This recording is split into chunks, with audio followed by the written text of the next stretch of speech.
Sun in the sky, you know how I feel. Breeze drifting on by, you know how I feel. It's a new dawn, it's a new day, it's a new life for me.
Here we go. Welcome to the freak show, the best in town. What is going on, Hive? I hope that everybody's having an awesome Thursday. I got Jeff Jellison backstage. He is the coroner from the Hulu docuseries on Fox Hollow Farm. There's more remains there than at Ground Zero, and many more still have to be tested. So we are going to be having Jeff in the Hive this evening. Very excited to have a chance to chat with him and not only talk about the recently released Hulu series, but also have a discussion about some things that he's seen. What's going on? What is the documentary not able to tell us? And so I will be asking Jeff a ton of questions about that, amongst many other things, as well as opening it up to you all in the chat here. And geez, Corey Boyce, 3725, starting off the stream with $100 super chat saying, to the Hive for the Hive, love being a part of something great. Can't wait for a great show. Sheesh. I got to stand up and say thank you for that, man. I really appreciate it. That is an epic and just very generous and just very kind of you, Corey. Thank you so much. I appreciate that.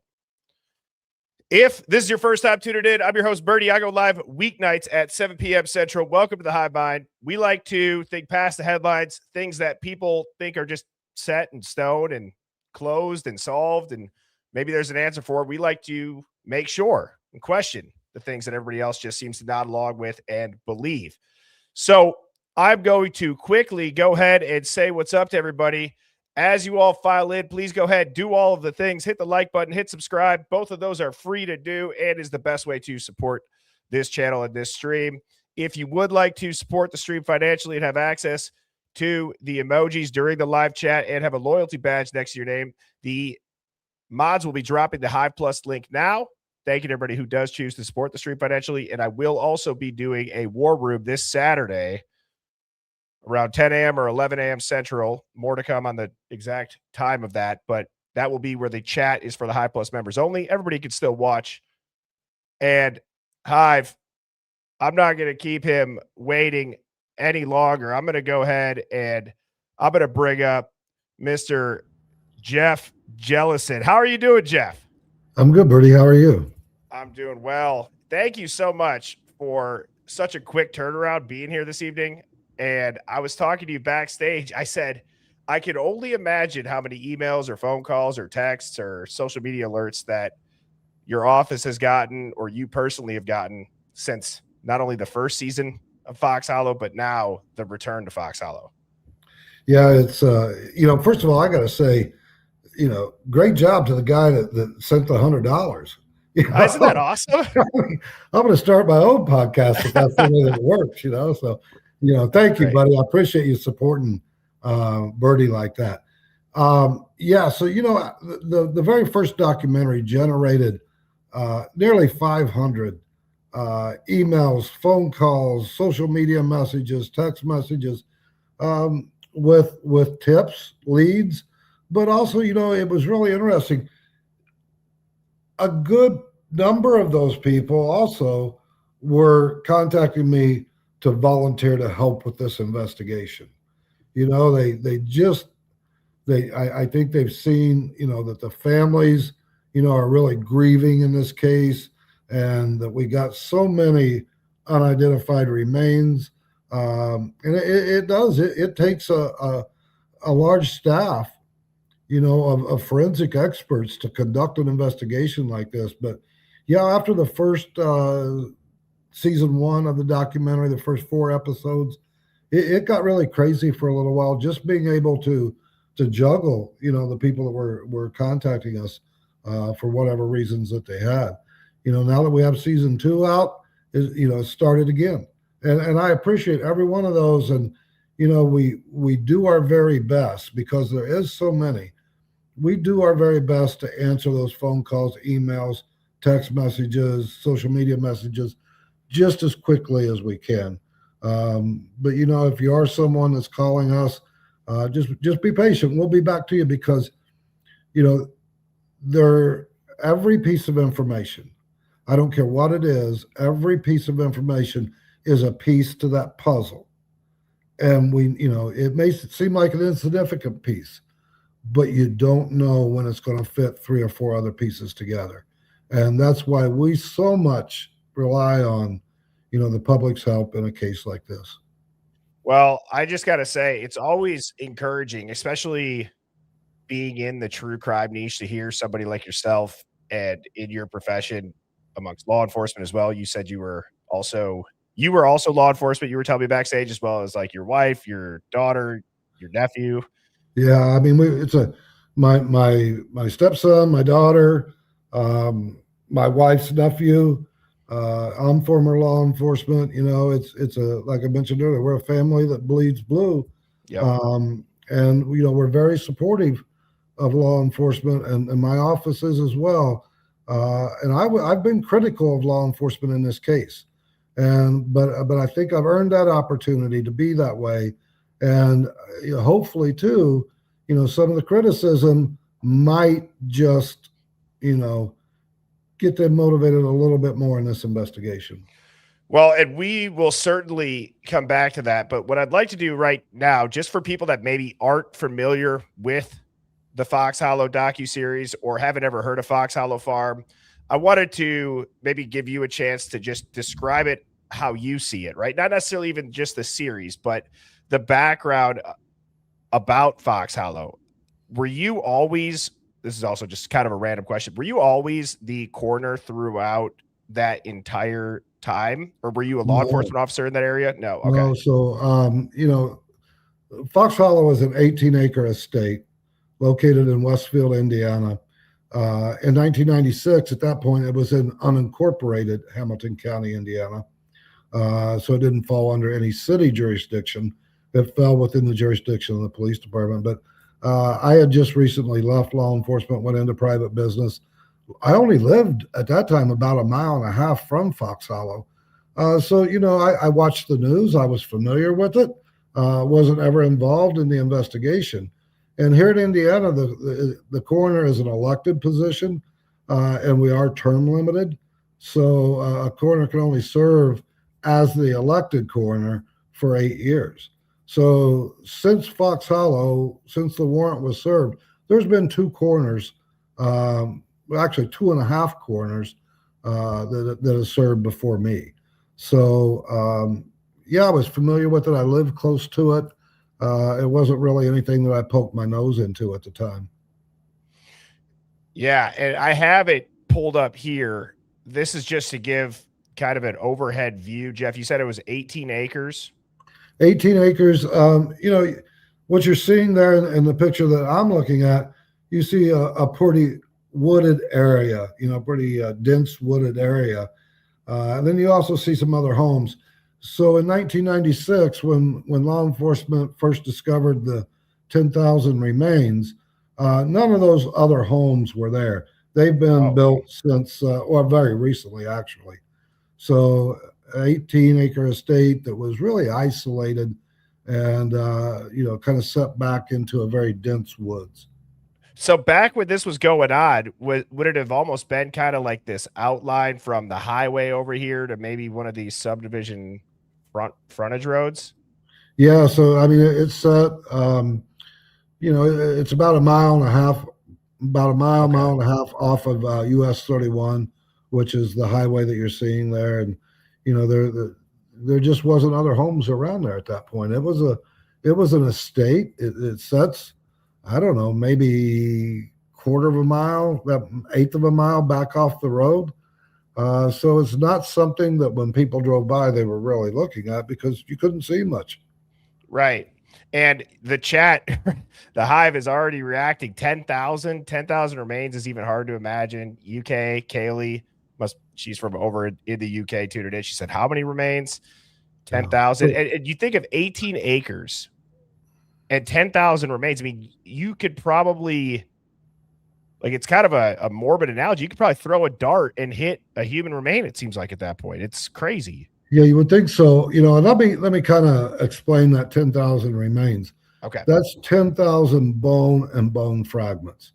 What we discovered when we investigated this case is, these people were murdered, they were killed, and then they were burnt in a burn pile, and then their bones were crushed, and then the bones were just scattered out on the ground like chicken feed. So you're right. I mean, when investigators were first there, they were almost tripping over these remains. But it's a killing field, or it's similar to a mass fatality type of scene, maybe an airplane crash, something like that. That's just, how many were scattered throughout there. And we've been back, at times with cadaver dogs, and we've been back with an excavation crew. It's a lot of remains. I don't think we recovered them all, but we will continue to work to, find additional remains. Occasionally, the property owner, Rob Graves, will find a remain, and then we'll take that into our custody. That's got to be so weird. And I want to get into the property, but again, I really want to make sure that people are just wrapping their head around what it is that you're talking about this evening. And Born to Be Wild 8905 said, oh my God, is it a mix of people, man, woman, girl, boy, or is that unknown? And so it actually is known. And it was gay men that were back. What was the first confirmed victim that you know of? 96, they identified 8 individuals, through some dental records and maybe 1 or 2 through DNA. And then it was, Baumeister was the suspect. He went to Canada. He shot himself. They identified 8. Law enforcement and, the people that were the county officials at that point said, okay, it's game over for us. Now, they said that while they're sitting on 10,000 bone and bone fragments. It's game over for us.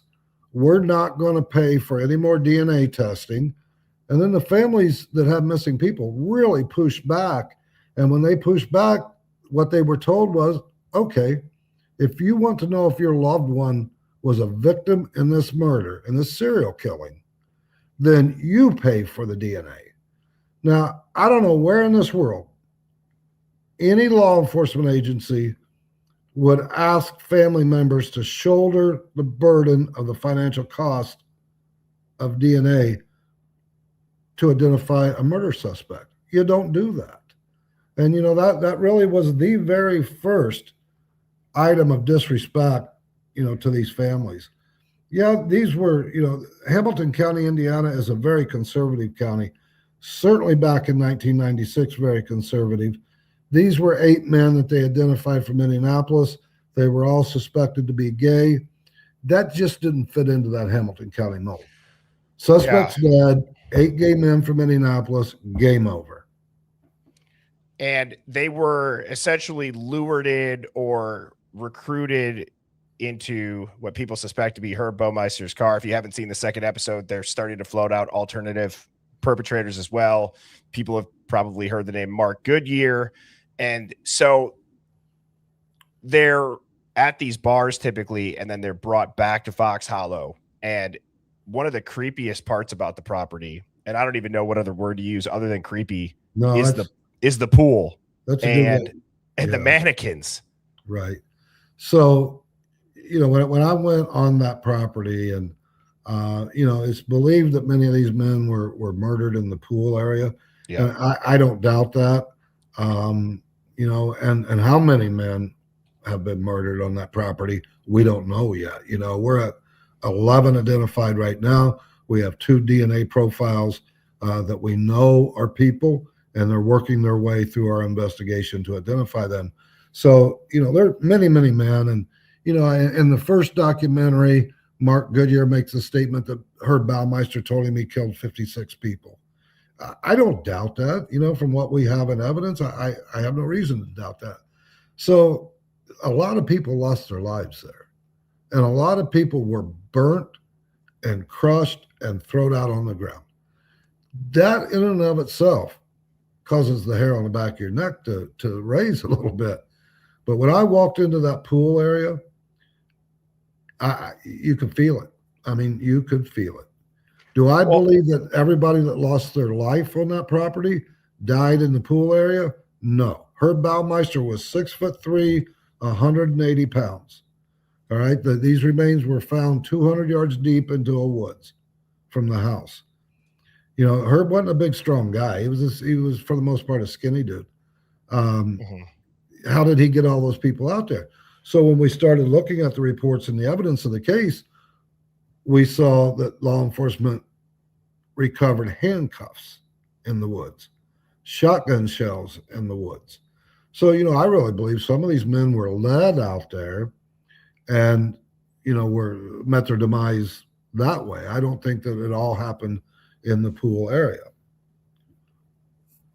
Well, and one of the questions that you just said is, again, utmost respect for law enforcement, as you said, but maybe some of the criticism will get them to right some of the wrongs, whether it's not testing the DNA for the family remains and getting answers to the families. But what you just asked of how did they get the bodies out there seems to be one of the first investigative questions you might start to ask yourself when it's this many people. You just said Herb Baumeister is 185 pounds, soaking wet. He's a skinnier guy. Some of his victims were not all that little. How did he get them out there? And was that ever brought up in the initial investigation, or was it always just Baumeister? I think all that and you see it play out in the second documentary. Mm-hmm. I think all that law enforcement wanted to consider was Herb Baumeister. In the second documentary, you see Mary Wilson, the Indianapolis Police Department detective, lay her investigation, her notebooks, everything out in front of Ken Wisman, who was the lead detective. They laid it all out in front of him. She said, this person is a suspect, this person is a suspect, and this person is a suspect. And Wisman says, I'm only interested in Baumeister. We know now about Mark Goodyear. And we know that he wasn't a victim. We know, that he was Baumeister's lover, and, there's a relationship there. We know now about, I believe it's Thomas Ackerman. I believe Thomas is his first name. That was the last person that 2 of the victims were seen alive with. We know in the back of Ackerman's car, there was a shovel and some blood-stained blankets. So Herb didn't do this by himself.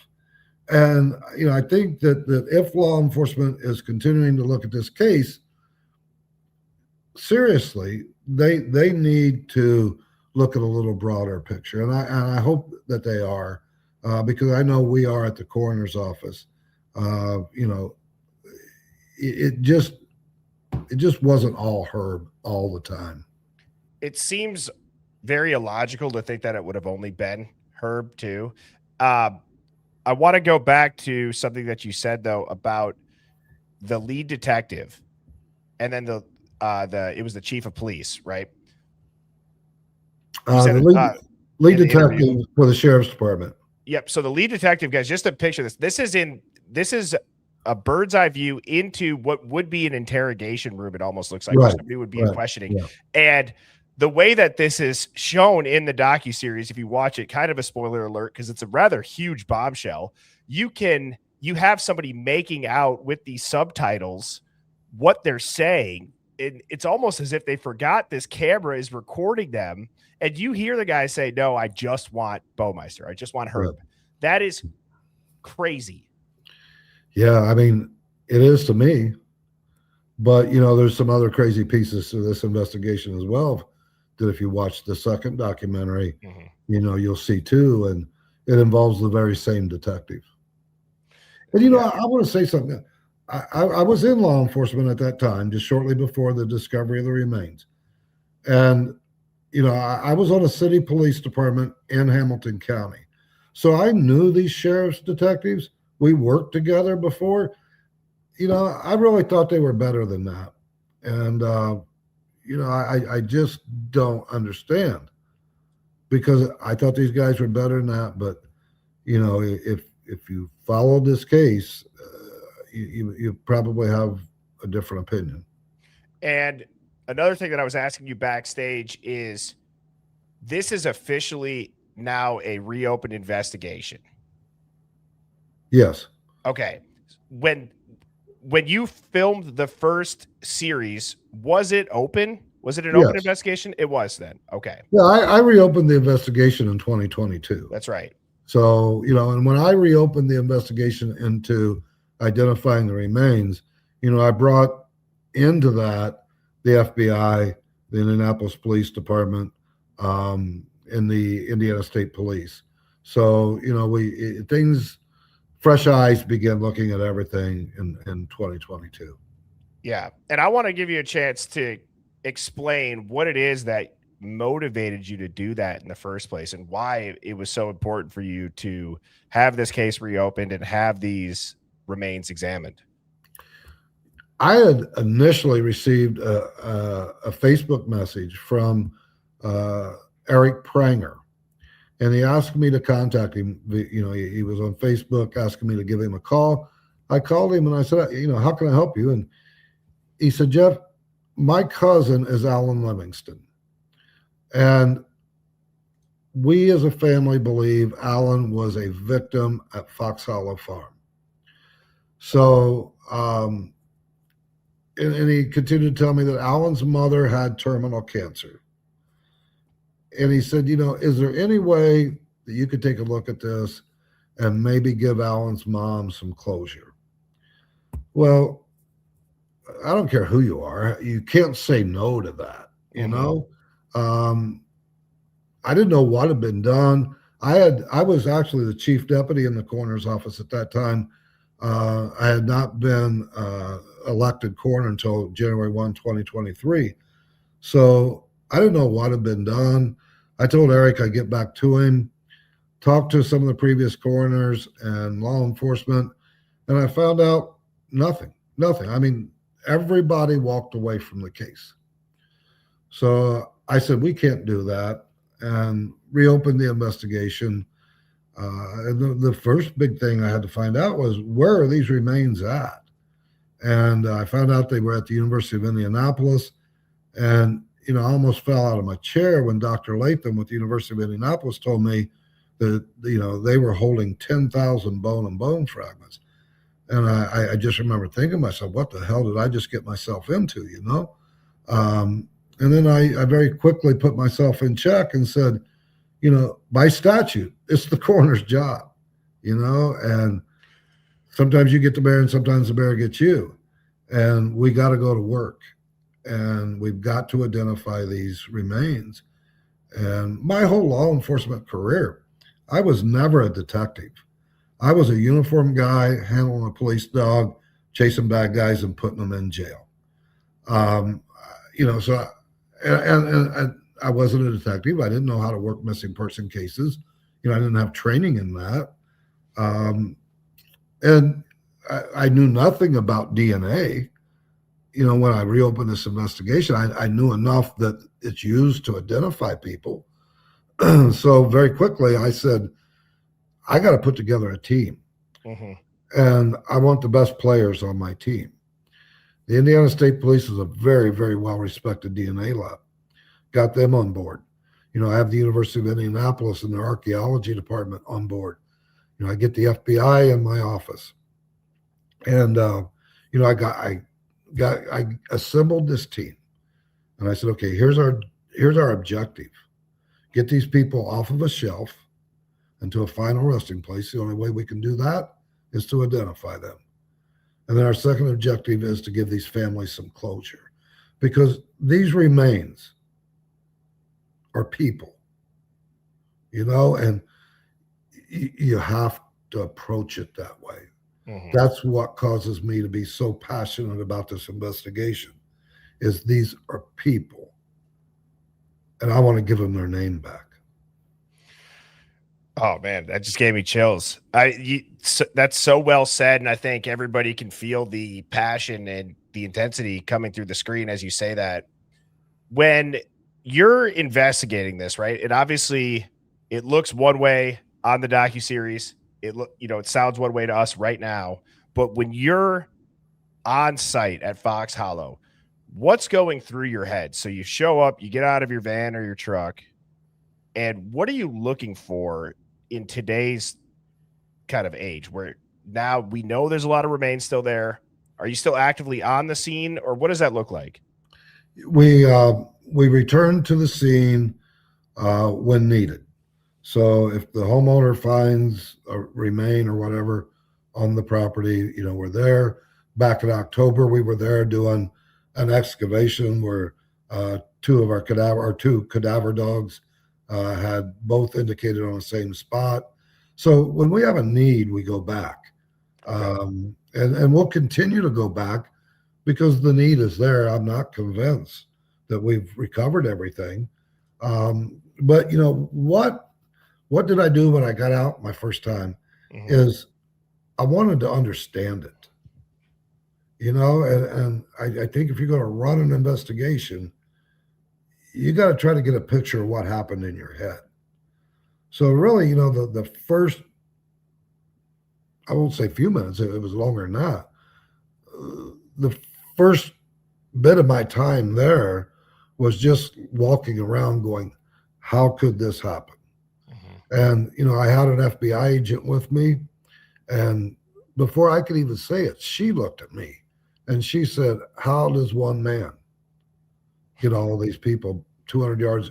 And it's not just an open woods. It's thick, overgrown woods. So how does this happen? How can a guy that's got a wife, 2 children, you know, how does he do this in the home and them not know about it? And, you know, so that's my first experience there is I'm going to try to get this picture in my head of this crime that we're about to investigate. And so obviously there's like Fox Hollow is a headline name. It's like a big headline property, right? So you're pulling up to that. It's a cold case, or what people would more times than not call it a cold case. It's not a cold case. It's a dead case. It's a dead case. Okay. It's a dead case. Nobody was working on it. You know, a cold case, you're revisiting. Okay. You know, I see. This case, it just stalled. It was done, over with, would still be done and over with had it not been for that phone call from Eric Pranger. Oh, and for you, right, for reading it and doing something about it, which again, I don't know if you could see the chat. The chat was giving you absolute mad props for that. And I'll second all of it.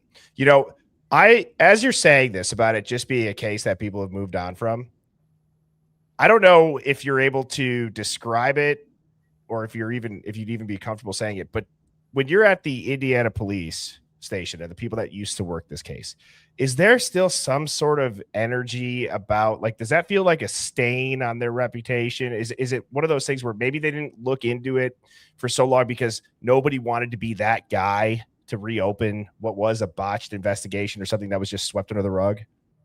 You know, I cannot speak for the Hamilton County Sheriff's Department. You know, I can't speak for them. I don't know why they did anything. I do feel like, you know, some of my criticism has created conflict today. You know, we work with those law enforcement officers almost daily. You know, and I think the attention that this investigation has received has, you know, it's put a black mark on that department. Not the guys today, right? But, you know, from the past. And, you know, again, a big ball drop in that second documentary talks about evidence in the case. And, you know, I don't want to, you know, ruin it for everyone. Yeah. But well, and I will do my best to not have a full spoiler alert, but yeah, we could essentially say there's missing evidence that may or may not have been put up for sale and bought, and it's still missing today. Correct. Yeah. What was your thought process? I mean, did you just say like, when the first time you heard that? Yeah. So I had heard that through an unrelated source. Wow. Someone not close to the investigation that that was close to someone that's close to the investigation. So I had heard that had happened, and I was just waiting for the right time. And when we're filming that first documentary, we had the cadaver dogs in the woods. The film crew is following the cadaver dogs, and myself and cold case detective Steve Ainsworth was with the property owner. We're kind of hanging back from everybody, and I laid this question on him, knowing that myself and Steve were wearing hot mics. So whatever his answer was going to be recorded. And it was exactly what I had been told. And again, I don't want to be a spoiler alert. If everybody wants to hear about it, we'll talk about it. But it absolutely compromises the investigation. It also compromises potentially a conviction in the future. Right. Because any good defense attorney that gets wind of this, about this evidence missing, and about, you know, he's going to tear it apart. He's going to tear apart every piece of evidence in that case and how it was handled, where is it at, why is it missing? And if he brings up the fact of what we know, I mean, my God, how could a jury convict anyone? Well, yeah, especially when it's been out of official record keeping. You don't know where it's been. You don't know if it's been manipulated or changed, right, to a certain extent. And I think we might be able to go a little bit more into it. I see some people that are asking for a little bit of clarification. But for example, it would be if we were reading like a police report, and it would say, you know, follow up on page 17A. When we go to try to find 17A written by this officer, if the report continued, there's many times it sounds like where they're missing. And it seems to always be one of the most important parts. And so somebody must have collected all of those amongst other evidence, put them in a box, put them in a filing cabinet, and was either discarding them or, again, the rumor of being trying to sell them, which. Yeah, it's not just supplemental reports. Right. That are missing.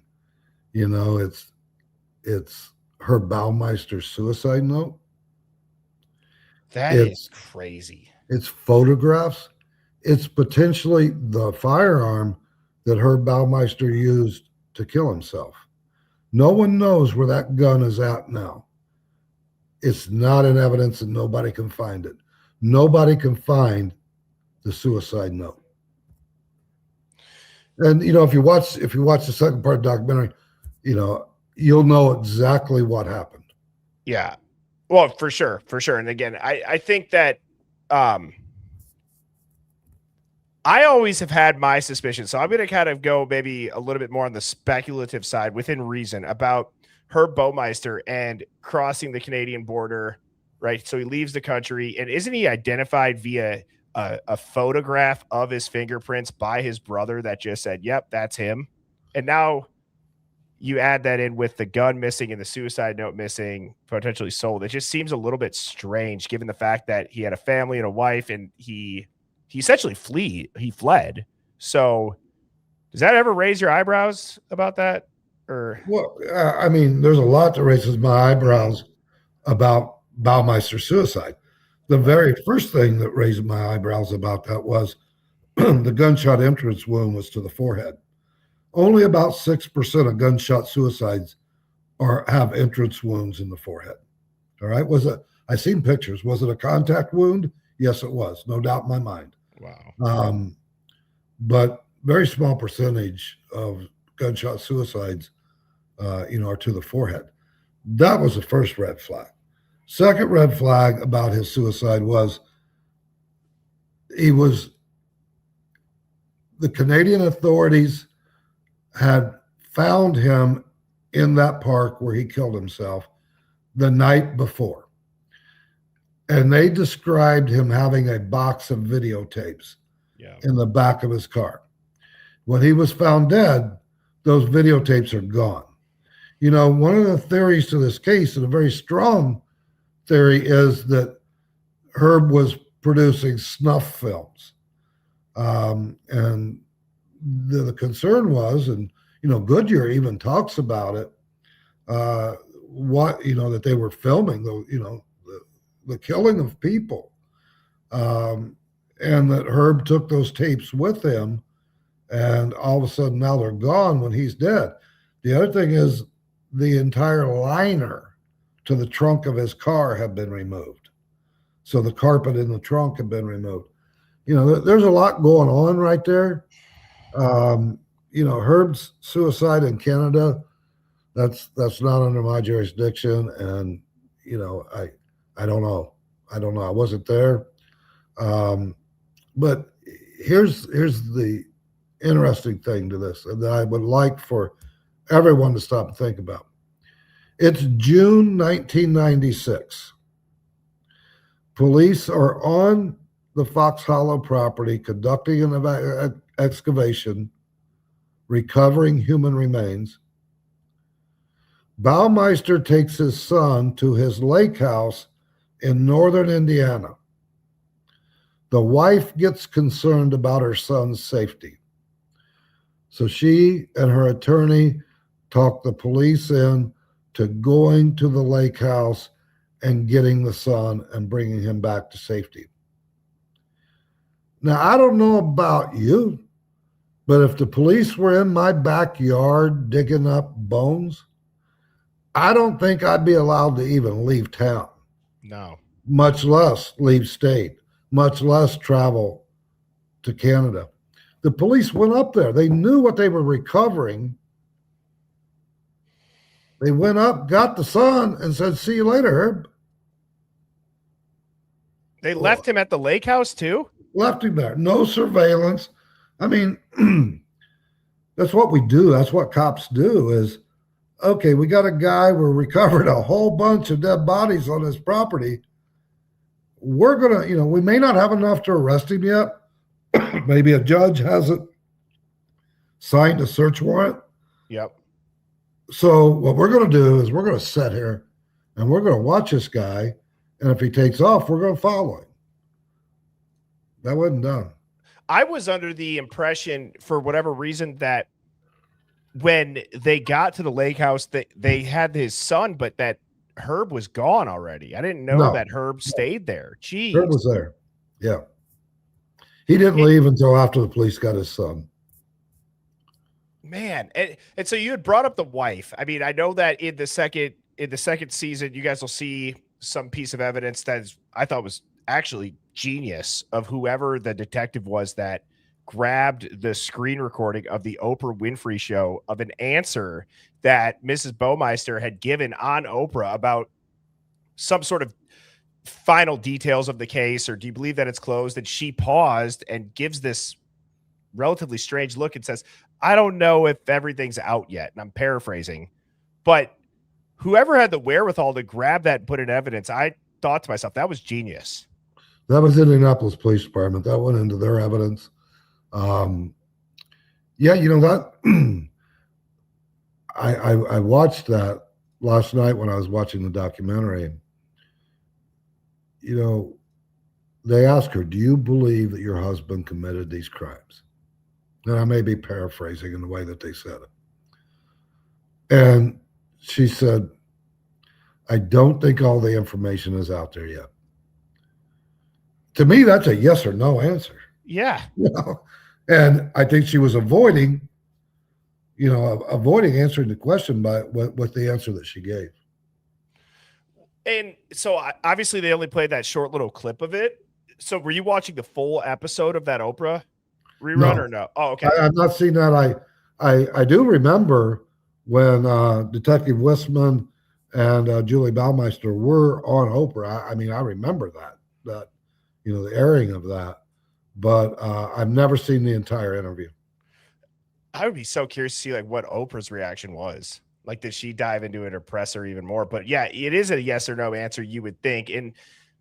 And what really stuck out to me too was the body language of almost as if, because you like, if you were nervous and somebody asked you that question, maybe you don't want the truth to come out, you're going to say yes right away. You're going to say, yes, they know everything. Or if you're but the way that it was said was a very relaxed, almost confident, strategic answer to that in that moment, which to me is very telling. And what are your thoughts on her involvement potentially? I know that's a big speculation. Somebody in the chat had just said, I can't wait to hear about the wife, because you had said this is going on, 10,000 remains or bone fragments. How does one man move it? I mean, what were your thoughts on the wife when you started getting into this? Yeah, it's not just that these people were killed on that property. These people were burnt in a pit on that property. I'm sure that wasn't, 10, 15, 20, 30 minutes of burning. I mean, it smell takes it too. Right. And the smell. And she's living on that property. Now, the report indicates that she would take the children to the lake house on the weekends. And many people believe Herb did all of his prowling around on the weekends. You got to remember, too, that the son found a skull on the property, brought the skull to Mom and said, look what we found playing in the woods. Mom says, oh my gosh. She takes the skull. She goes to Herb and she says, what is this? And Herb says, well, honey, my dad, was a doctor, and he had certain artifacts that he would use to teach with. And I kept those out in the garage, and a raccoon must have drug it out in the woods. She believed Herb's story. Well, I assume that she believed Herb's story because she never pursued it any further. I don't see how any intelligent individual living on that property wouldn't have known something was awry. So my spidey senses went off with the wife too, and I started thinking about the amount of trips to a lake house on the weekend with your son where your husband doesn't come with you, and the mannequins downstairs, and then the skull. And you do have to wonder, to your point about they're burning these bodies. It's a regular thing. It's happening very often. The way that Goodyear described it was that at times it seemed like there was a group over there sometimes during these events before they occurred. And it just makes me wonder, was it some sort of coordinated where she's aware of it? I I can't even imagine the repercussions of this, or she's green lighting it and knows that he's some sick monster in his head from deep conversations that they've had, and he's just got to get this. Like, does that make sense? Because to me, just to go away that often without your husband and your kids, I don't know. Maybe times were different back then. It seems odd to me. Yeah. Unfortunately, we'll never know. Right. I mean, we'll never know what she knew. I don't think she'll ever come across, with what she knows, if she knows anything. That's unfortunate. We can only speculate. I hate to point a finger at someone, without really knowing the facts. Well, and so with that being said, which also I totally understand. What question, and maybe I'll have to be a little bit careful about this question, but what question do you wish people would ask more about Fox Hollow now that you've been there and you've seen all this play? Like, is there anything you're seeing play out in public where now way more people know about it, but you just want to scream from the rooftops, why are people not asking about this? This case has received so much media attention, in the last 3 years. There's been a lot of questions asked, and I don't know that there's one question that is new that the public needs to be asking, but the public needs to be asking the question, what is being done today? My office and our investigation is 100% transparent. I understand that law enforcement can't be completely transparent. They've got an investigation going on. They can't give out the details of that, or it compromises the investigation. But they should be saying what is being done, and what is being done to make sure that what happened in the past isn't going to happen today, because the next Fox Hollow is just right around the corner. It may not be in Westfield, Indiana, or in my county, Hamilton County, but it'll be someplace. And we need to be asking our public safety folks, what are you doing to prevent what happened in the future? What are you doing to make sure evidence doesn't come up missing? What are you doing, to make sure that your detectives take the blinders off and look at the case with a little bit more broad vision? That's what I think everybody needs to be asking. And I think sometimes, which I totally agree, you saying that is spot on. What I think sometimes is difficult from somebody like myself in the public eye is there seems to be resistance sometimes from people on the internet, the armchair detectives or whatever people want to say about it. But that's why I had said it was so nice to hear somebody like you in the beginning of this, when we started chatting, say the public and the amount of tips that they had sent in and the leads that it generated, it's very important. And you went through all of them. And like you said, a Facebook message is what kicked this entire thing off to start to snowball. And so when you say what's being done about it today, what would you recommend people like us do without maybe crossing that line to get hit with the pushback of just shut up, you guys are internet detectives? Yeah, it's important, in my opinion, for people to know who their local public safety officials are. I mean, Hamilton County is a county of almost 400,000 people. We're the third largest county in the state of Indiana.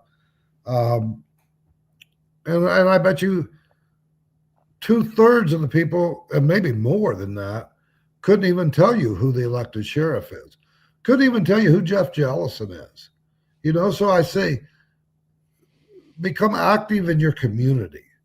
Know who your leaders are. And if you don't like what they're doing, then damn it, don't vote for them the next time. Yeah. I mean, it boils down to that. Change. It needs change. And, I'm not above that. I hope in my career I never get to the point where, they say, oh, this Jellison guy's a dinosaur, he needs to go. But if I am a dinosaur and I need to go, or my office isn't producing results, then damn it, don't vote for me. Man, you're getting me fired up, because this is exactly a lot of the topics that we talk about kind of revolve around this type of theme of holding people accountable. And then a lot of it too has to do with thinking past the headlines and why a certain narrative around something is being pushed when maybe all the facts aren't out there, or there hasn't been a trial in a case. Why are they trying to have the court of public opinion be shaped by headlines, right? And so that's where I think it gets deeper than just true crime. And we all know that Herb is evil, but why do you think it took so long for the victims to become the center of this case? Do you think it has to do with their sexuality back in the day? I don't think anybody cared about them. You know, I think the opinion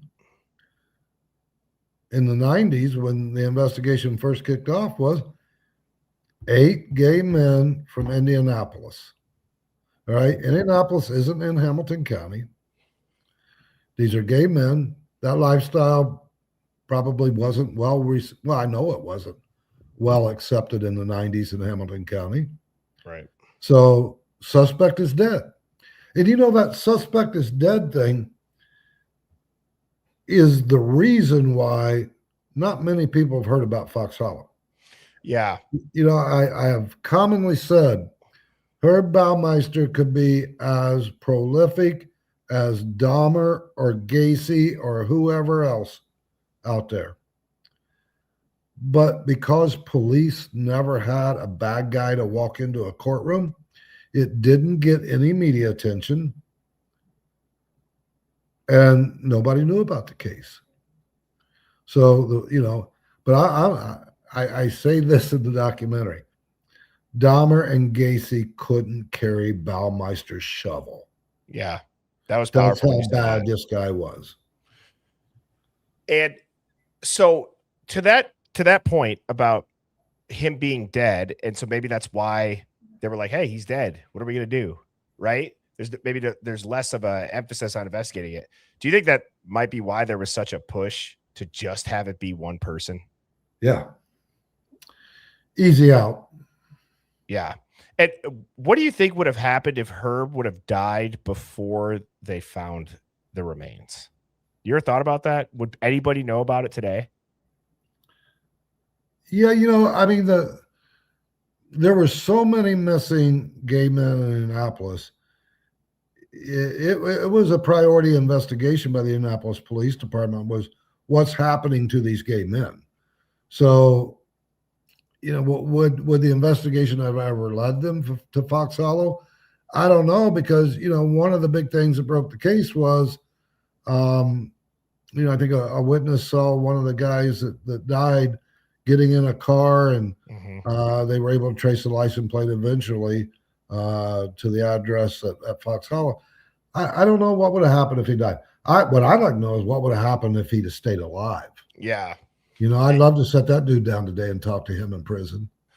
For sure. For sure. And I'd be curious if he would sing like a bird. And you had worked with, in the documentary, Steve Ainsworth.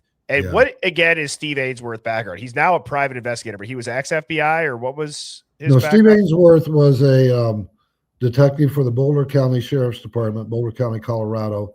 He was involved in the John Benet Ramsey case to some extent, some very high-profile cases. You know, when I agreed to do the first documentary, and, you know, that was a big decision. When I agreed to do that, the producers from the documentary company put me in contact with a former Los Angeles, California homicide detective. And that guy was the one that introduced me to Steve Ainsworth. And, you know, Steve Ainsworth's value to this investigation is huge because he comes from two different perspectives. He is a cold case investigator. He assists departments today all over the United States. He's a very talented detective. But the other role that Steve serves is he is the law enforcement liaison for Othram Laboratories. And Othram Laboratory is our laboratory of choice for some of the more complicated DNA work in this case. So Steve really brings two pieces, to the table. And, Steve is a lot like me. I mean, we're going to get the job done. And Steve works, from the kind of that same mentality. And, he's become a very close friend to me too. And, when I first opened this investigation, I was at a conference, a medical death investigators conference, and the medical examiner from New York City that was in charge of the investigation of 9/11, Twin Towers, and all of that, Barbara Butcher. She came up to me at that conference and she said she knew of the work that I was doing. I had a conversation with her and she looked me right square in the eye because she's speaking from experience. She said, "This investigation will change your life."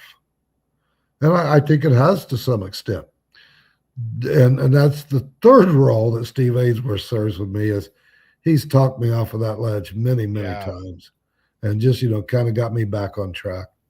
Well, that's awesome that you two, you could for sure, not even almost, you could for sure tell even on film, you guys are buddies off camera. Yeah. And I'm sure he's got a great mustache too. That's I see a lot of ladies talking about Ainsworth's mustache in here.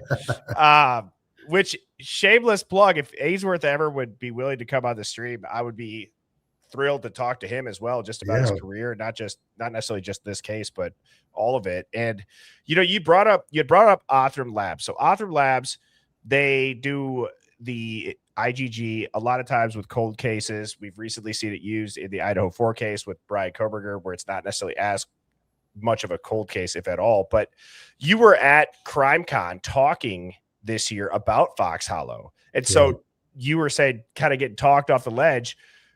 Is it just more of this documentary has brought a lot of eyes on you and your work, or is it more of just this happened so fast that it's a whirlwind? Now you're at CrimeCon and you're working with Steve Ainsworth, who's the chief medical liaison of Othram Labs, which is very well known. Yeah. So, there's a couple of pieces to what you just asked right there. Yeah. So try to separate that out. CrimeCon was crazy. It was 6,000, true crime enthusiasts. And, that was interesting in and of itself. But Steve and I at CrimeCon spoke to 3,000 people. Yeah. There were 3,000 people in that audience that we spoke to. And, I never foresaw myself ever being in an environment like that, speaking about a case. And, after our presentation was over with, ABC News Studio had set up some meet and greets and that kind of stuff. And, people were lined up like they were in an amusement park waiting on the roller coaster to get their picture taken with us and, and just to meet us in person. And I'm not comfortable, I couldn't believe it. I mean, I'm just Jeff, Right. So, and I mentioned that to my wife there. I can't believe it. These people are doing this. But thank you, thank you for doing that, because, when you process all that, now I got 3,000 more people. Yep. That are watching this case that I have to answer to. And that's just the way I approach it. These people expect Jeff to produce some results, and we're going to do our very best. Now, the other piece of what you ask about is, and I spoke a little bit about it, is this is a very personal investigation to me. Mm-hmm. I have sat in the living rooms or whatever with the families of the victims. I've held their hand. I've cried with them. My wife has visited with them. Some of the families have been to our home and swam in our swimming pool and, grilled burgers out. This investigation is personal because, damn it, these people were treated wrong. Yeah. My wife has made a piece of artwork that originally started with hanging in my office, and it says "No longer forgotten." And when I walk into work every morning, I see that, and that's that's my reminder, that we got to keep working. And one of the family members had seen that artwork, and she was so interested in it that she had it tattooed on her leg. Wow.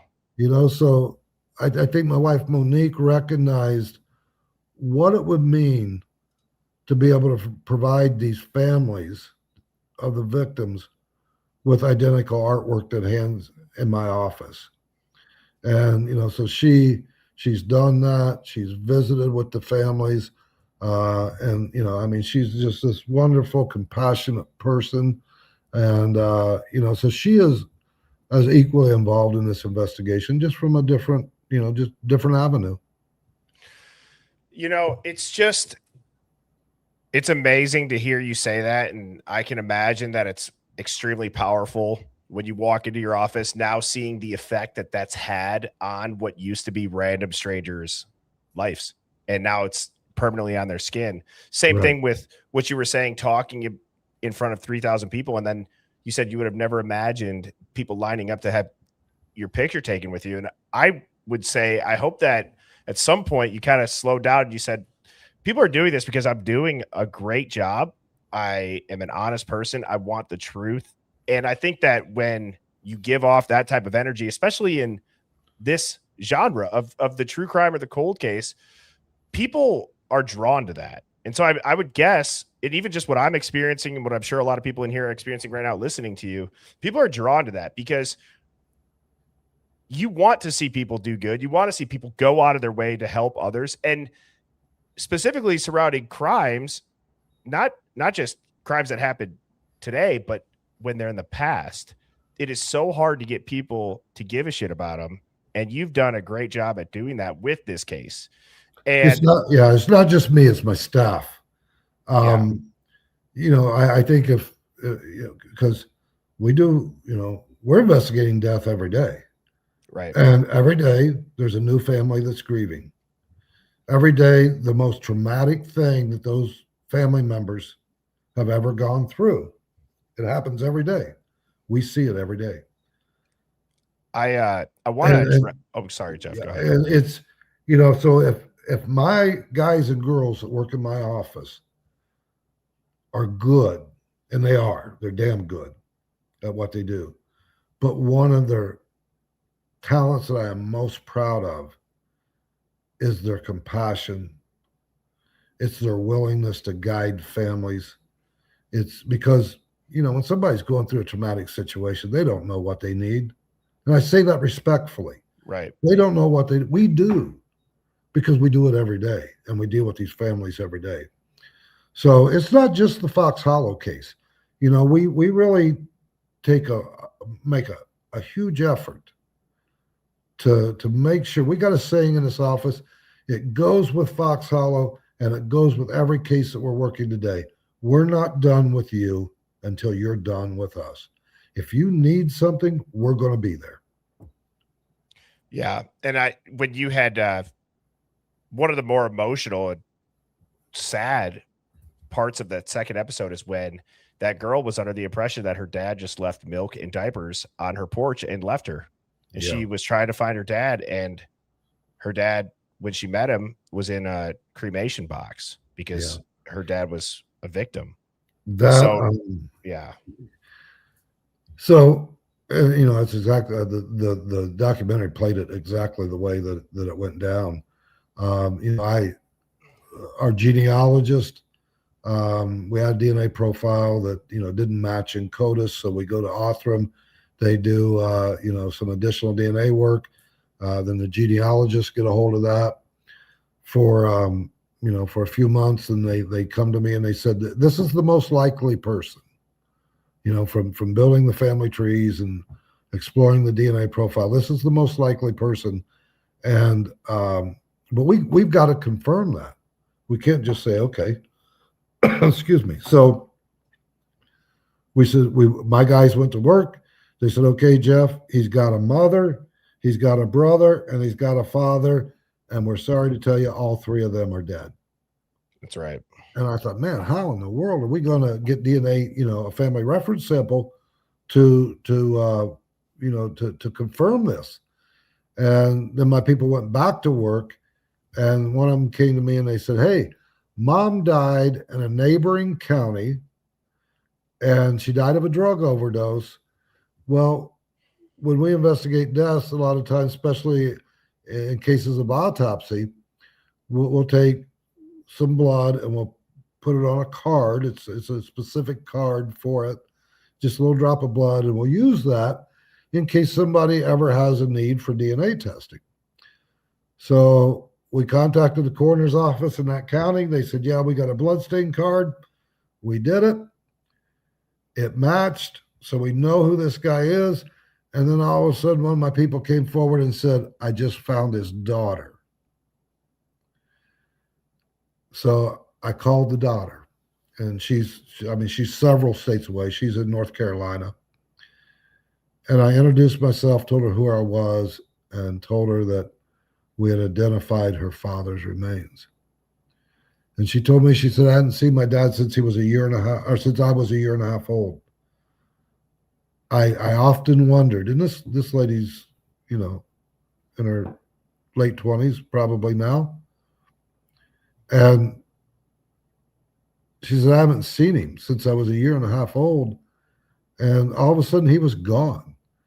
She said, there's times I wondered, did he just blow us off and leave or what? And when we told her what had happened, I think there was some relief that came over her, because she said, I understand my dad now. I understand he just didn't leave us, that my dad was murdered.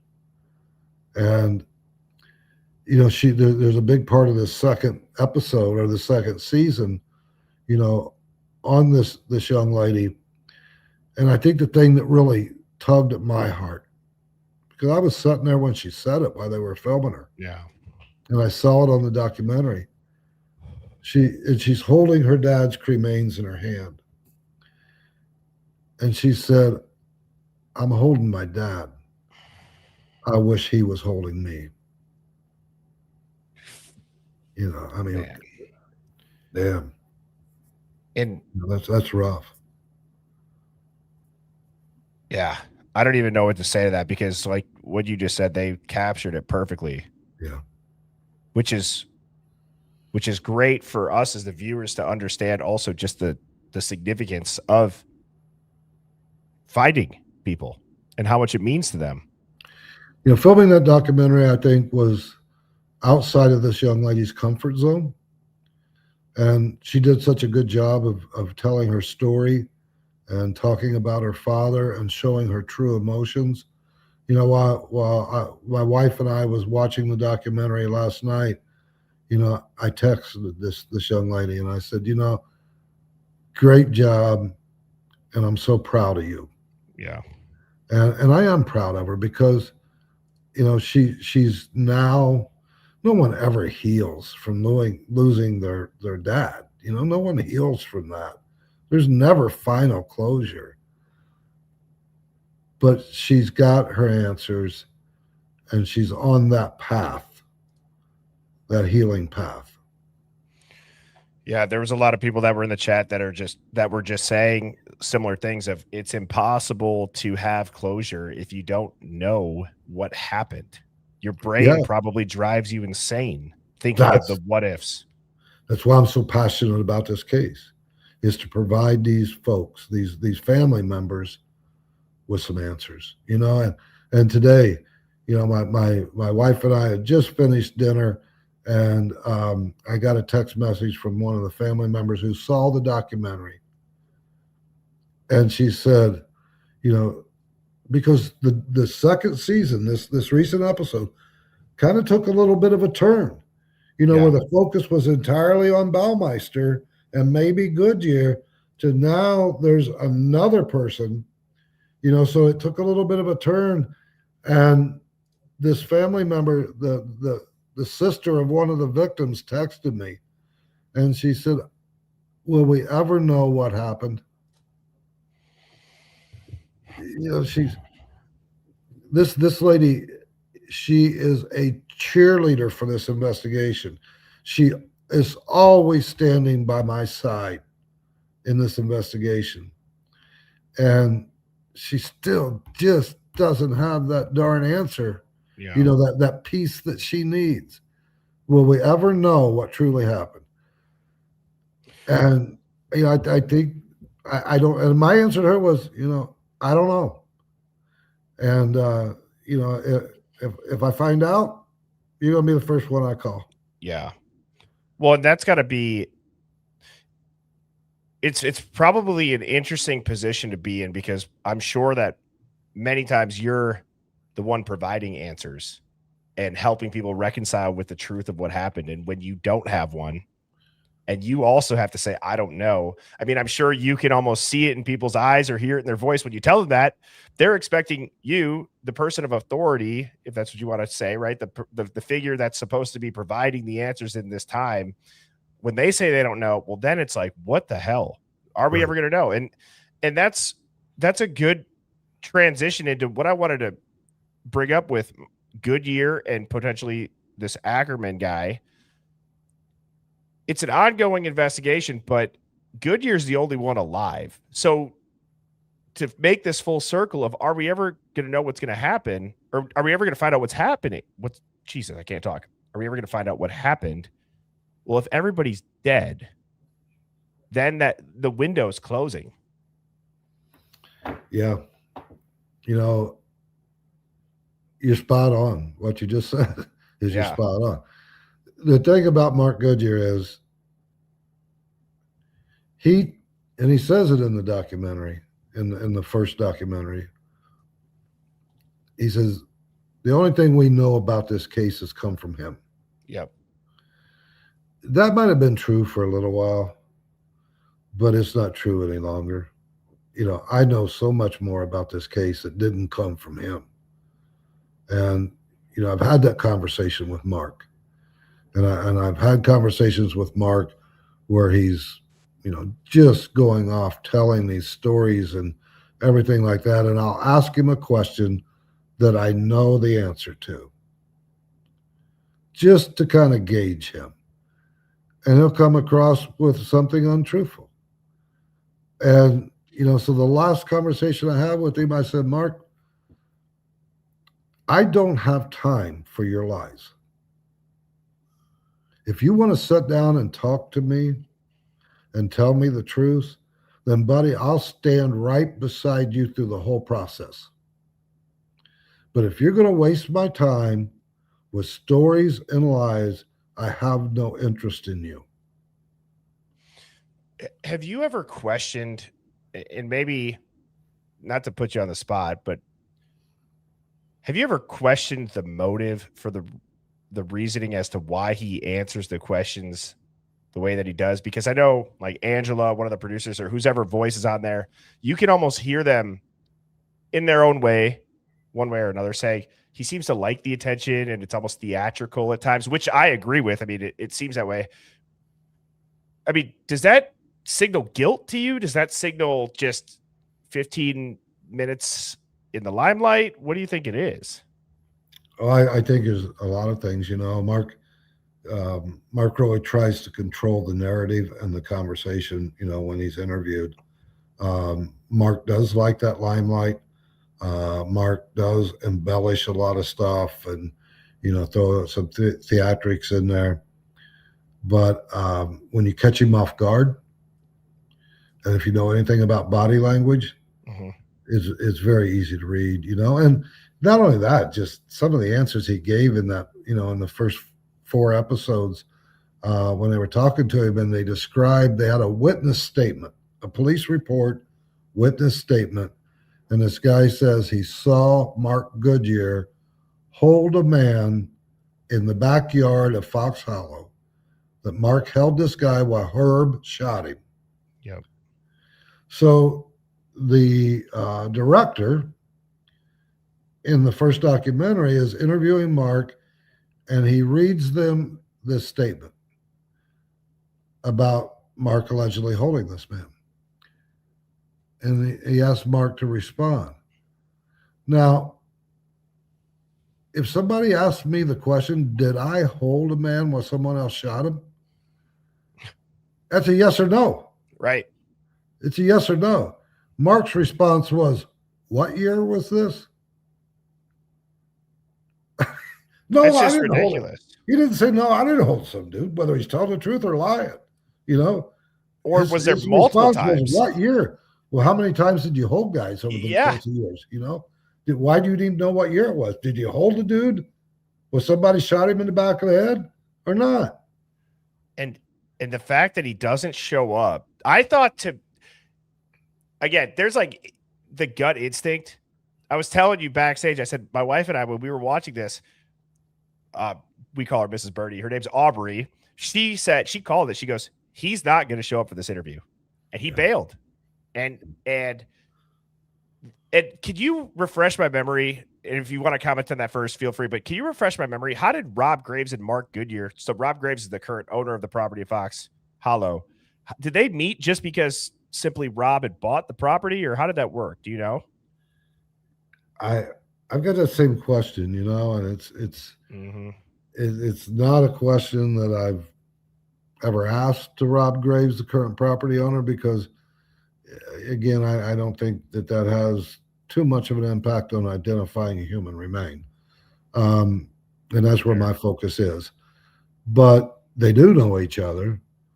It appears that they do have a friendship. Not only does Rob have a friendship with him, but Rob's wife has a friendship with him. That's obvious from the first documentary, where Rob's wife and Goodyear hug, and he calls her by her first name.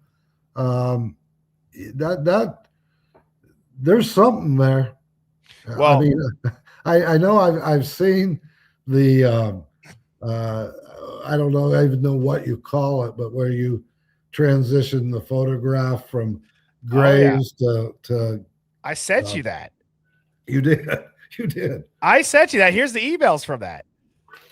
I screen grabbed this just in case this came up. You said, thanks for providing the footage to be very interesting. I'm also passing your information along to law enforcement.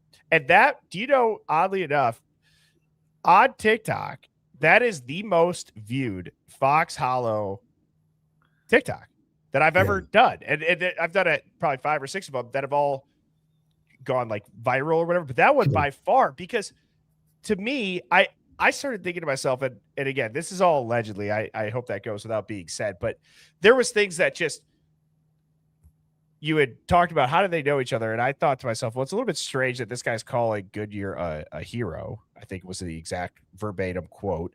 And for whatever reason, whether it was on purpose or not, the producers, whoever filmed it in the way that they did, when Ainsworth is talking to Rob, they're zooming in on Rob's hands, and it's given this very like nervous, eerie, not calm and relaxed odor. That's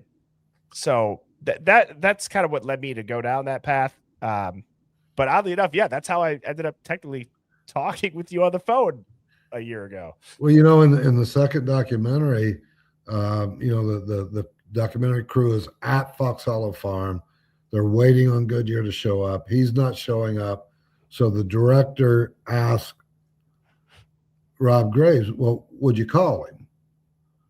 And Rob says, yeah. Well, Rob had him on speed dial, you know. Right. I mean, he usually answers, I think is what he said. Yeah, too. He said he usually answers when I call. So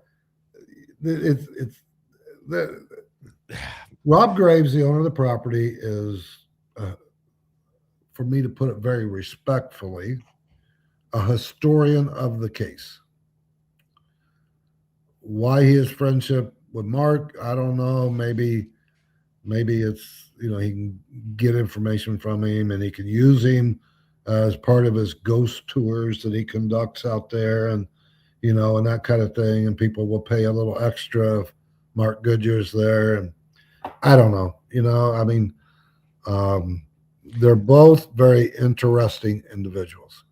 Yeah, and whether there's absolutely nothing sketchy about that guy, for like, because we've only seen him through TV, whether it was intentional or not intentional, there was it came through the screen that way clearly to, you know, millions of people that had watched it. I think it might have had a little bit to do with the fact that swimming in the pool was a little bit odd. I was watching that just thinking to myself, that's got to be the number one on my list last pool that I would ever go in, yet alone buy the property. So not enough chlorine in this country for me to get. No, dude, in the world. I'm not going anywhere near that thing with a 10-foot pole. Who knows all that happened in that pool? And, you know, Jeff, I have a bunch of questions that people have sent in. So if you're okay with it, can I kind of open the chat up a little bit? Yeah. Okay. So Crazy Bird Lady said, Jeff, you are truly doing amazing work. Closure is the greatest gift you can give to these families, and I pray they all get it. Thank you for fighting so hard for the truth and making sure these victims aren't forgotten. Well said, Crazy Bird Lady. Thank you. Appreciate it. Thank you. Sammy said, we appreciate you and your work ethic, Jeff. And I will echo that. The UFO Dog said, thank you so much for what you do. Is there anything we can do, Jeff? Like set up a GoFundMe to test the remains that have not been tested? And I'm glad that the UFO Dog brought that up. Is there anywhere that you could point us in the right direction to make any sort of donation or help? Yeah. So, you know, I'm going to answer that in a very general way. Okay. And that is follow this investigation. Okay. The Hamilton County Coroner's Office Facebook page, Hamilton County, Indiana, because there's a Hamilton County, Ohio as well, and maybe some other Hamilton counties around the country. But Hamilton County, Indiana Coroner's Facebook page. Follow us, you know, follow some of the news stuff, because we may need to crowdfund to finance some of this DNA work. You know, I've been lucky so far. Originally, we worked off of a federal grant that's run out. You know, we've got a pretty healthy budget in the coroner's office, but you know, at some point, we're going to run out. And, you know, I took some heat in the very beginning of this investigation from some of the county official that was upset that we were spending money to identify someone. That's going to happen again, you know, and that's okay. That's what I'm elected for, is to take that heat. I just looked at that man and I said, obviously you don't have a missing person in your family, you know, because if you did, you wouldn't care how much I spent. And, you know, but at some point we may have to turn to crowdfunding, you know, through Othram Laboratories or through whoever, to be able to finance some of this. Well, if that's ever the case, I don't have a Facebook, but I'll be following the case. But in general, we have each other's contact information. Please let me know if that's ever it, and I will do whatever I can to help get the word out. Firefly said, welcome, guest Jeff. Appreciate you joining us here at the Hive. I am enjoying the series. Growth Redacted said, I saw you on the documentary. That was awesome. Thank you. I mean, thank you to both of you for recognizing this investigation.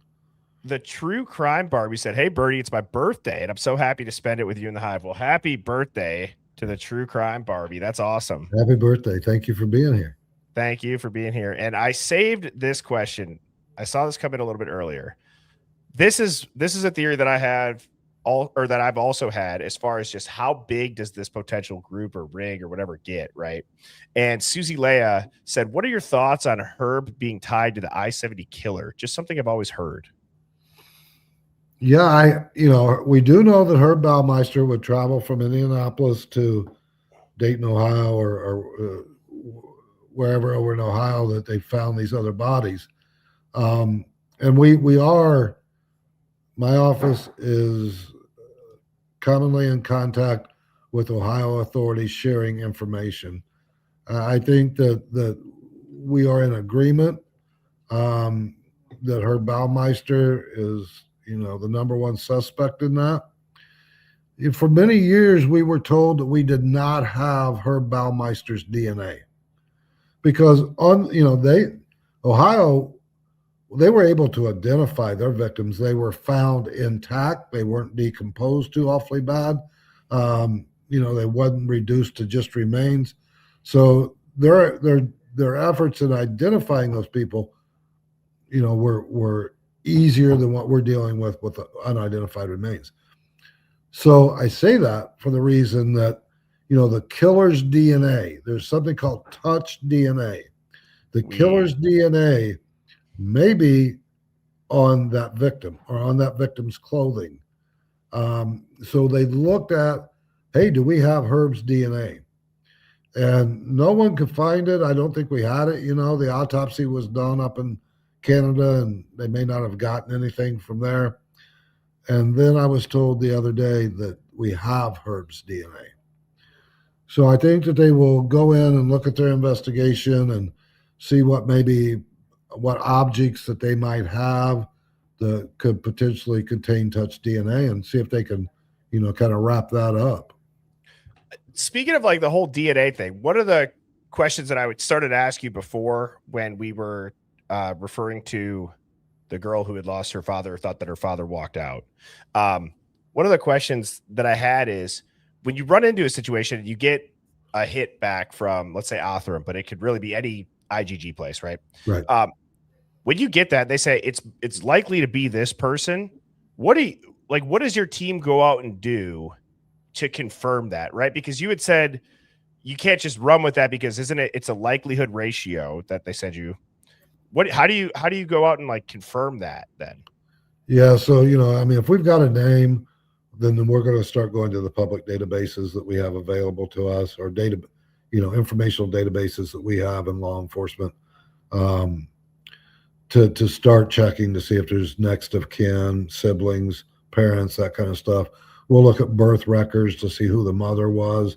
We'll even look at jail records, and if a person was arrested and they went to jail, who did they list as their emergency contact? So, there's just a lot of ways that we can, chase down that next of kin. But, once we have that, then, we got the DNA from the remain. We have a presumptive name, of who that remain is. So we'll go out and we'll just find that next of kin. And, on some of these parents are deceased. Maybe they didn't have a brother and sister, or maybe, people have moved elsewhere out of Indiana. 30 years has passed. Yeah. His next of kin could be, we've run this investigation all the way from Alaska to Louisiana. We thought we were going to end up in Thailand at one point with our most recent identification that we're working right now. But we found out the person moved back to the United States from Thailand, or we'd have been in Thailand. So we're going to go swab that person and then, compare the two DNAs to make the confirmation. So there's a rather, for lack of a better word, extensive process of, it's not like you just get a name and like, oh, you're going to reach out to that person's family and just tell them. No, you're going to ask them. And yeah, we want to make sure that, if we say it is someone, that it is someone. Right. And, my people are too good. Love good to not, we're going to do it. We're going to do it right. And, we'll guarantee that.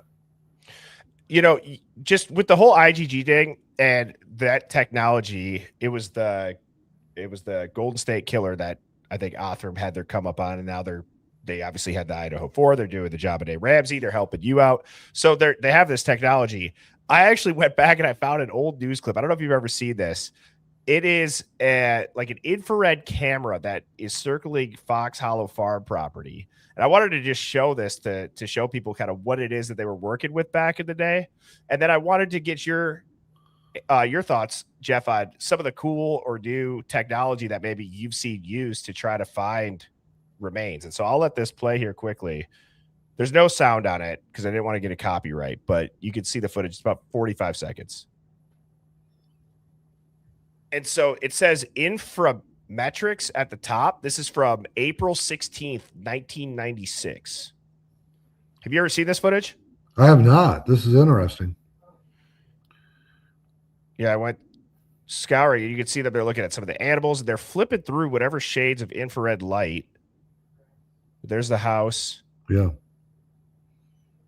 I always thought infrared was heat signatures, though. Maybe not. So that is a what you're seeing right there in the kind of the left side of that screen. That's an old railroad bed that is now converted into a public walking trail. And there's people walking up and down that trail today. They probably don't have any idea they're walking past maybe the most prolific serial killer in this country. That's so wild. So like I said, I wanted to show that actually kind of segued perfectly into that clip. So yeah. In the documentary, they're filming you all still with like the buckets and what looks, I'm going to say sifter. There's probably a technical term for that to make sure that you're not missing any bone fragments. I mean, what would you say is the most kind of like, holy bleep, that's cool technology that we have access to? Do you guys get a lot of that out there or not? Really? We've used ground penetrating radar, which is kind of neat in of itself. I don't know how new the technology is, but we've used that.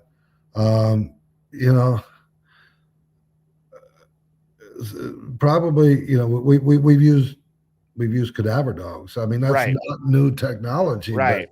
But, you're talking to an old school cop here, and sometimes I think the best way is just to grab a shovel and a rake and let's get busy, kind of thing. The technology that is, really impacts this case is the DNA technology. Right. And that's why, not all of these remains that we have are going to produce a DNA profile because they're too damaged for today's technology. Right. So we need to preserve them so that, what we can't do today, we might be able to do tomorrow. So, the DNA technology is just crazy. The genealogy databases and what we can do there.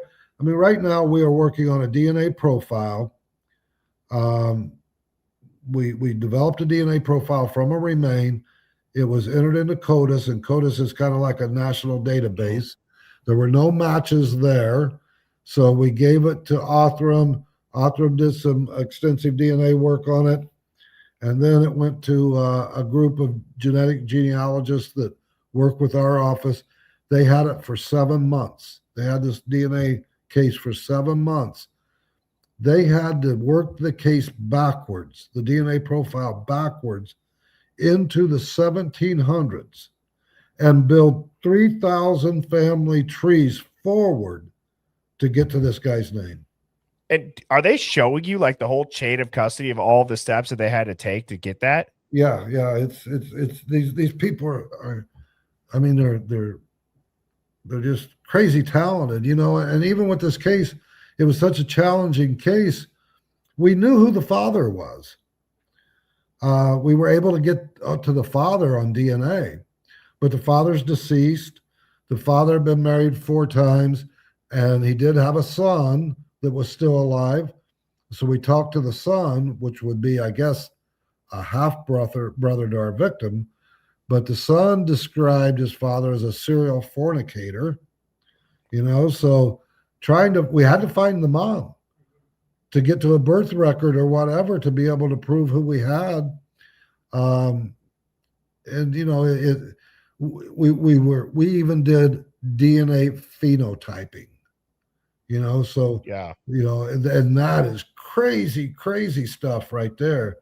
To be able to take the DNA profile phenotype and, okay, what color eyes did he have? What color hair did he have? Was he light complected? Was he dark complected? Crazy stuff like that is in the background of these investigations. And it's, it just blows me away on some of the talent that these people have.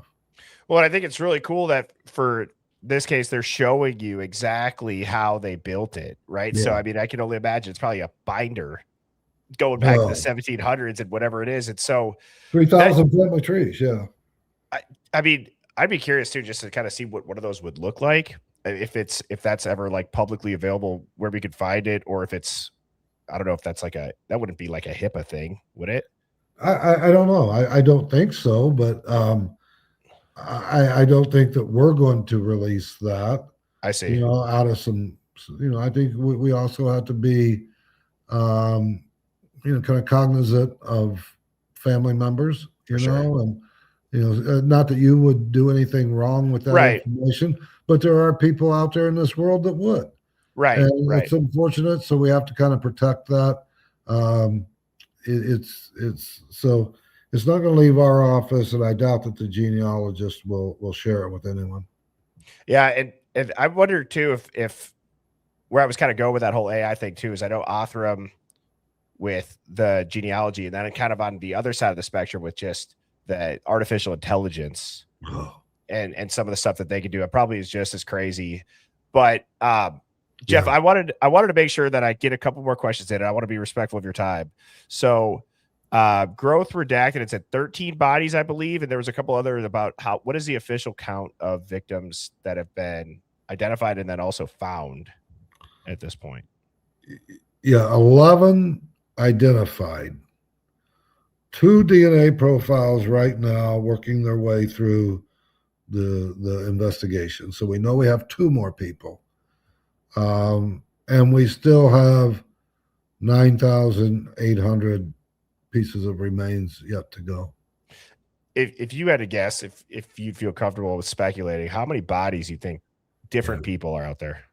These remains are crushed so small, some of them so small, we can't begin to put people back together. I mean, it's just not possible. So we can't rebuild, even or begin to rebuild a human torso or body or anything like that. Not yet. So, I'm sure. yeah. You'll scan a piece of bone fragment and AI will use Right. whatever And, one day. again, what we can't do today, we might be able to do tomorrow. Yeah. Originally I said 25. Okay. I don't think Goodyear was lying when he said that Baumeister told him he had killed 56 people. So take it from there. Yeah. Well, I don't just can't believe that. Well, and Jeff, I think the UFO dog hit the nail on the head with just saying, these people deserve justice. And there was another question from Crazy Bird Lady again saying, you were able to confirm that young man was a victim, the one who originally had their cousin reached out to you on Facebook. That was how the first docuseries started, I believe. Okay, so the family, Eric Pranger was the cousin that reached out to me and said, "Hey, Jeff, would you reopen this investigation?" Sure. After I built this team, out of 10,000 remains, we sent the 25 that we felt like were best. We just cherry picked 25 out of there that Dr. Latham and the Indiana State Police, Dr. Latham at University of Indianapolis, and the Indiana State Police felt like would give us DNA profiles. And then time passes. It takes a while for this stuff to work its way through the lab. I'm at a ribbon cutting for a mental health facility, and my phone rings, and it's the Indiana State Police, and they said, "We have a match. We got our first match." And I said, "I got to call you back. I'm getting ready to, I was, I'm elected, and I'm kissing babies and slapping backs and doing all that politician stuff, that they think that I should do." And I said, "I'll call you back." I look at the people at the ribbon cutting. I said, "I gotta go, won't be here." Drove as fast as I could back to the office, called the state police back. I said, "Who is it?" And they said, "Alan Livingston." Holy hell. The very first person we identified out of 10,000 remains was the cousin that called us. Cousin of the person that called us. Now, I I don't can't know even if, believe that. I don't know if y'all are believers or what, When you but hear stuff like that. that's a God thing, folks. Yep. And it is to me. That also told me we were doing the right thing. Keep working. Man, Jeff, I just want to say thank you so much for taking some time not only to be here tonight, but you're a good man, and I think that it shows. So, on behalf of all of us, if there's anything that we could do to help support you or this case, I know you had said follow. Make sure we're following on social medias, keeping an eye out. If you ever do need to crowdsource, like I said, please let me know. But in addition to taking the time tonight, just thank you for all the work that you're doing, and I appreciate it. I want to say this. I want to say this before I leave. Yep. Talk about this case. Yep. Talk about not only this case, but about missing people. All right. And get the message out. I don't care if it's a case 30 years ago. I don't care if it's a missing person that didn't come home tonight. Talk about it and get in and give a DNA sample. The most efficient way to identify a missing person or an unidentified remain is through family reference samples. All right. It can be done in as little as 90 minutes sometimes. So if you got a missing person in your family, reach out to law enforcement, reach out to your local medical examiner, coroner. And if you can't get them to do it, give me a call because I will. I'll get it done for you. Absolutely. And with that, Jeff, I hope you and your wife have a fantastic rest of your evening, rest of your week, and have an awesome weekend. This was awesome to do with you here on such short notice. I have to. By the way, I sent Jeff an email. Was it yesterday? Like it was like, yeah, it was yesterday. And you're like, I had asked you for like maybe a couple of weeks on the road. You're like, I could do tomorrow. Otherwise, I'm going to be busy. And so for you to be able to squeeze this in is awesome. And I'm really grateful and appreciative. Thank you. Thank you for having me on. Thank you, folks, for the great questions. And just thank you for your interest in this case in the Hamilton County Coroner's Office. If I can ever be of any help to any of you, do not hesitate to give me a call. Love it. Well, with that, Hive, I will be back out tomorrow evening, 7 p.m. Central. We will be doing a call-in show. Would love to hear your thoughts on what Jeff has said or amongst anything else that we've discussed throughout the weeks. And with that, I hope everybody has a great rest of their evening. Cheers, everybody. Thank you, Jeff. Bye.